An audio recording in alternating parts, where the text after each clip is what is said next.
meditation. It's a huge part, I believe, of shifting my energy and getting to another place. And I'm gonna read a little about what I'm finding, about how important it is. I'm gonna start with Abraham Hicks, Asking It Is Given. It listed as a process. If you ever listen to Abraham, they'll talk about the importance of meditation constantly.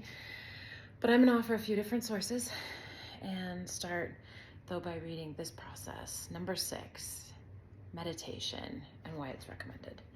So here it's offered as a process. When to use this process, it says when you want relief from resistance, when you want an easier way of immediately raising your vibration, when you want to raise your general level of vibration, when you want to feel an awareness of your inner being. I just had a great meditation. It was really intense and deep, and I felt it. So your current emotional set point range, this process of meditation will be of the most value to you when your emotional set point is ranging somewhere between number 1 and number 22. I think that's the whole range. So this is one that we can use no matter what your emotional set point is. So that's pretty great. Any thought that you continue to think is called a belief, and many of your beliefs serve you extremely well. Thoughts that harmonize with the knowledge of your source and thoughts that match the desires that you hold. But some of your beliefs do not serve you well. Thoughts about your own inadequacy or your unworthiness are example of those kinds of thoughts. Be like attack thoughts, I guess, in Course in Miracles. Now, with an understanding of the laws of the universe and some willingness to deliberately choose thoughts, you can, in time, replace all hindering beliefs with life-giving beliefs. But here is a process that can give you the immediate benefit of changing your beliefs in a much shorter time. We call this the process of meditation. We playfully tell our physical friends that the reason we teach the process of meditation is because it's easier for most of you to clear your minds having no thought than it is for you to think pure positive thoughts. I've been experiencing that lately. For when you quiet your mind, you offer no thought, and when you do so, you offer no resistance. And when you have activated no resistant thought, the vibration of your being is high and fast and pure. Imagine a cork bobbing on a body of water. That represents the place of high, pure, fast vibration that is actually natural to you. Now imagine holding the cork down under the water. That is what resistance is like. And now imagine letting go of the cork and see it rise back up to the surface of the water. Like the cork naturally floating on the water's surface, it is natural for you to experience the high, fast, pure vibration free of the hindering resistance. And like the cork, if you're not doing something that holds you down under the water, you will bob right back up to the surface where you belong. In other words, you do not have to work at being in the high vibration that is natural to you because it is natural to you. But you do have to stop holding the thoughts that cause you to lower your vibration. But like my repetitive worry thoughts, for example, that pop in. It is a matter of no longer giving your attention to things that do not allow your cork to float or do not allow you to vibrate in harmony with who you really are. If you are not focused upon unwanted things that are the opposite of your own pure desire, you will activate no vibration of resistance and you will experience your natural state of thriving and well-being. I like that. A decision is the focusing of the vibration of desire, and the decision point happens when the desire is powerful enough. The only discipline that we would like you to exercise is to make a decision that nothing is more important than that you feel good and that you are going to find thoughts that feel better. Your cork floating is the only thing that is worthy of discipline. I find that a little funny since I've been struggling with the purpose behind just feeling good, like feeling good to feel good. Why would that be purposeful, or is it really meaningful? And here it's saying, the only discipline that we would like you to exercise is to make a decision that nothing is more important than you feel good and that you're going to find thoughts that feel better. Your cork floating is the only thing that is worthy of discipline. So it's like the most important thing. It's not frivolous. I love that. You could say that the process of meditation is a shortcut to changing your beliefs. For in the absence of thought, there is no resistance within you, and your cork, so to speak, bobs naturally back up to the surface. Now, to begin the process of meditation, sit in a quiet space where you are not likely to be interrupted. Wear comfortable clothing.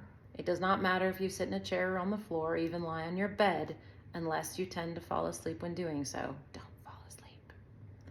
The important thing is that your body be comfortable. Now close your eyes, relax, and breathe.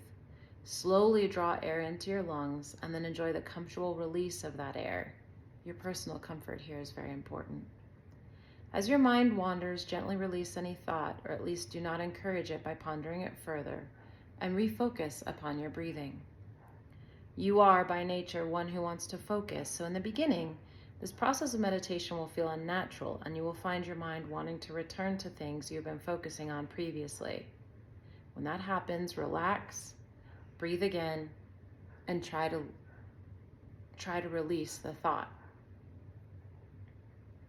So that's going to happen. You're going to have thoughts that come up, especially at first. Like, it's so accurate. You just have to learn to release them. I love listening to the fan. That's been a recommendation that Abraham kicked out. And then you can just refocus on that, or some kind of white noise. It's really helpful, and not judging yourself that you're continuing to think. It's definitely practice. You will find it easier to quiet your mind if you will choose small thoughts that do not have the potential for expanding into something interesting. You could focus upon your own breathing. A lot of people count their breaths in and out, like to about the count of 10, and then you restart. You could listen to the dripping of a faucet. In choosing the soft, gentle thought, you will leave behind all thoughts of resistance, and your vibration, like a cork, will naturally rise. And this was written before I think they started to kick out. Just listen to a fan or the air conditioner, because then you have something your mind can kind of focus on. Just trying to go totally quiet and not anything, it's a little more complicated to get away from your thoughts, but you just release them, just observe them, and move on. This is not a process where you work on your desires, but instead this is one of quieting your mind. As you do so, any resistance will subside, and your state of vibration will rise to its natural, pure state. As you quiet your mind, you may feel a sense of physical detachment. For example, you may feel no real difference between your toe and your nose. I got that in my last meditation. Sometimes you will feel the sensation of twitches and itches beneath the skin. And often, once you've released resistance and are soaring in your natural, pure, high vibrations, you will feel an involuntary movement in your body. It may sway slightly from side to side, or forward and backward, or your head may roll gently from side to side, or you may simply feel the sensation of movement or of a yawn. But any or all of these sensations or movements are indicators of your achievement of a state of meditation. I actually get a lot of tingles. I get really tingly. I can get this feeling of like dripping sort of on my head. And I've been getting this sort of almost pressure in my face and mouth, which is really interesting. And I was relieved to kind of read this and realize, it's just part of it. It's just part of the shifting of vibration, and you're just feeling it in different ways in your body. And I think it's different for everyone. Your point of attraction will now have changed, and your state of allowing will be in place. Things that you've been asking for, all of which you've been given, are now flowing gently into your experience. And as you come out of your state of meditation, the state of allowing will continue until you focus upon something that changes your vibrational frequency. But with enough practice, these higher vibrations will become so familiar to you that you will be able to reclaim them whenever you choose. That's why practice. Over time, if you meditate regularly, you will become quite sensitive to the way the higher frequencies feel within your body.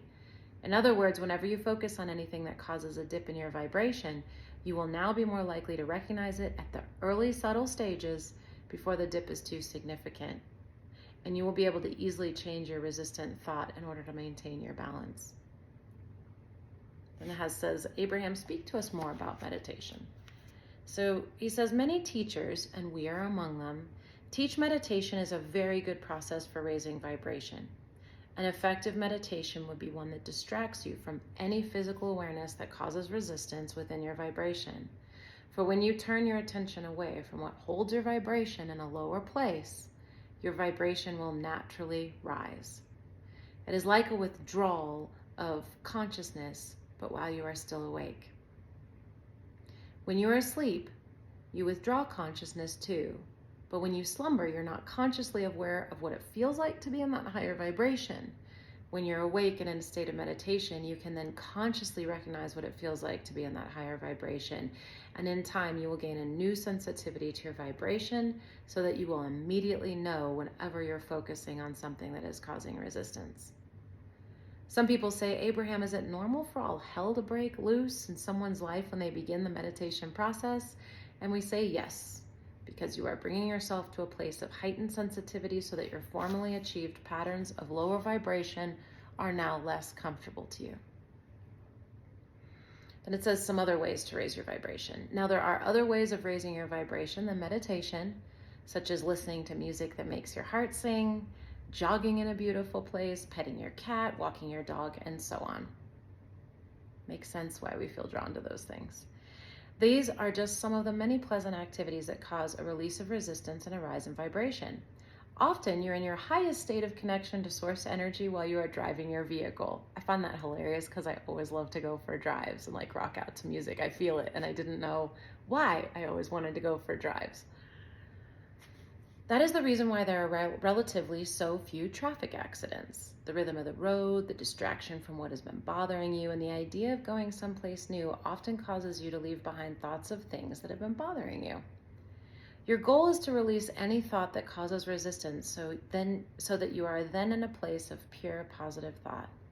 It is not a problem if you cannot completely quiet your mind, unless your mind is chattering about negative things. If you are softly thinking about pleasant things during meditation, it can be of value. And sometimes they'll talk about a movie that starts to play, and that can be a great thing. Or you can gauge where you're at depending on the movie, if it's positive or negative. For example, after spending time with a family they adore, Jerry and Esther enjoyed many pleasant hours of thought and conversation about that wonderful day. Anytime they wanted a good feeling moment, they had only to remember something about that day, something one of them said, something one of the children did, the beautiful weather, the delicious food, the invigorating walk through the woods. In other words, it's quite easy to find something that is pure positive energy. Thinking about your pets can be a good source of positive thought because animals are so unconditional in their love. Just find any thought that feels good when you think it and practice it until you begin to set that tone within you, and then other good feeling thoughts will follow. See, since my emotional set point is worry, I tend to think a lot of thoughts that generate worry. So this is about choosing a new thought that feels good and building momentum and choosing it. But at first you have to keep choosing it again and again. And I love that meditation kind of gets you out of that whole game and just says, hey, for at least a few minutes a day, because I do 20 minutes. That way I figure it takes me 5 minutes to settle down, and then I get about 15 minutes of focusing, and then I can extract 5 to 10 minutes, hopefully, of focused, open, raising my vibration. So it says another example of the meditation process. So here is a process that if we were in your physical shoes, we would utilize. Every day for 10 or 15 minutes, and not for much more time than that, we would sit quietly by ourselves in some pleasant place where we would not be interrupted, maybe under a tree, maybe in our vehicle, maybe in the bathroom or garden. We would do our best to shut down our physical senses. In other words, we'd draw the curtains if the light was too bright. We would close our eyes. We would choose a quiet place. We would be aware of breathing air into our lungs, and we would be conscious of breathing out. We would concentrate on long breaths in and long breaths out. We would breathe air in, and when we thought it was all our lungs could comfortably hold, we would softly bring still more air in. And then at a place of full expansion of our lungs, we would take a long, slow, delicious moment to let the air out.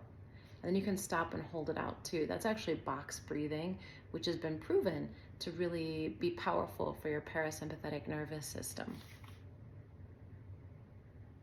Our intention would be nothing more than being in this moment and being consciously aware of our breathing. Nothing to do other than breathe. Not fixing breakfast, not combing hair, not wondering how someone is doing, not thinking about yesterday, not worrying about tomorrow, not focusing on anything in this moment except air in and air out. This is a state of allowing, where for just a few minutes you stop running the show. You stop trying to make anything happen. This is the time when you are saying to your source energy, to your inner being, to your God, or whatever you want to call it, here I am in a state of allowing. I'm allowing source energy to flow purely through me. 15 minutes of effort will change your life because it will allow the energy that is natural to flow to you. You will feel better in the moment and you will feel more energized when you come out of it.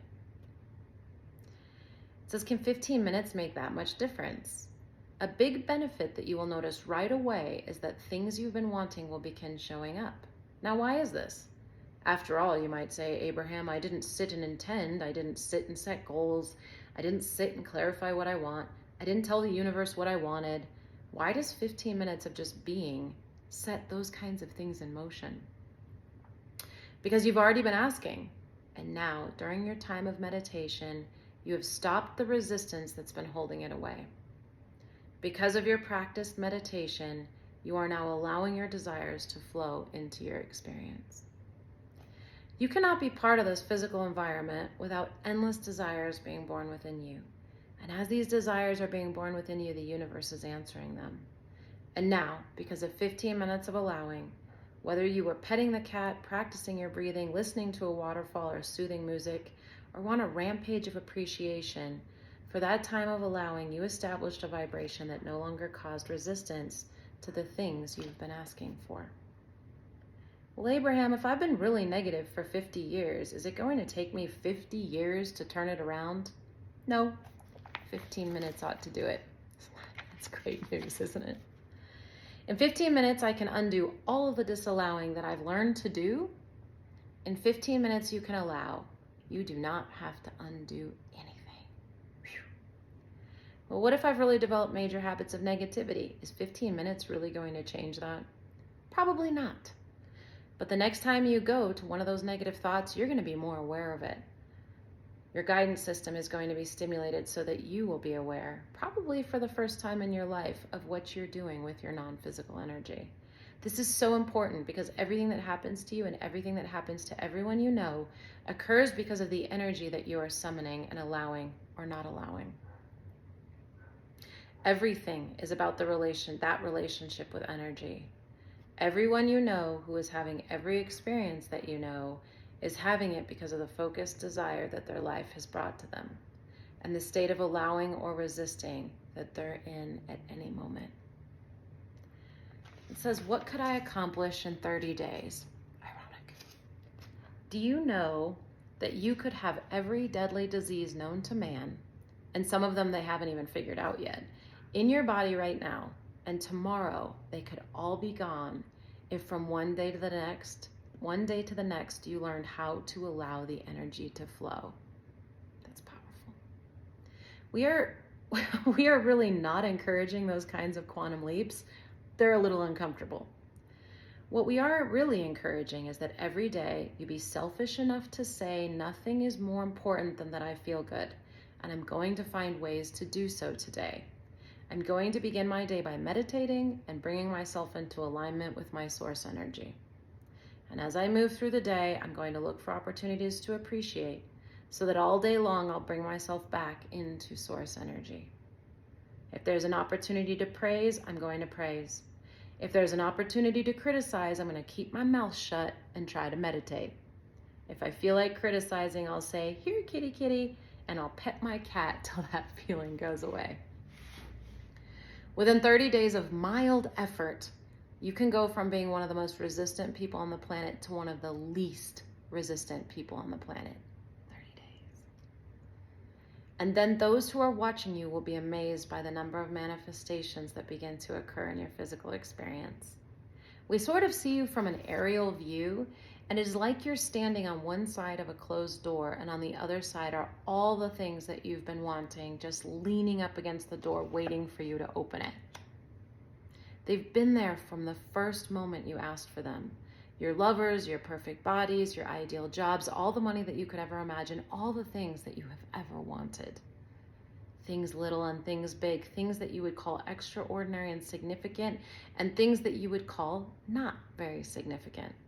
Everything that you have ever identified that you've ever wanted will be lined up right outside your door. All of your creations. And in the moment that you open the door, all things wanted will flow to you. And then we will hold a seminar on how to deal with manifestations of all this stuff that is flowing in. Powerful. All right.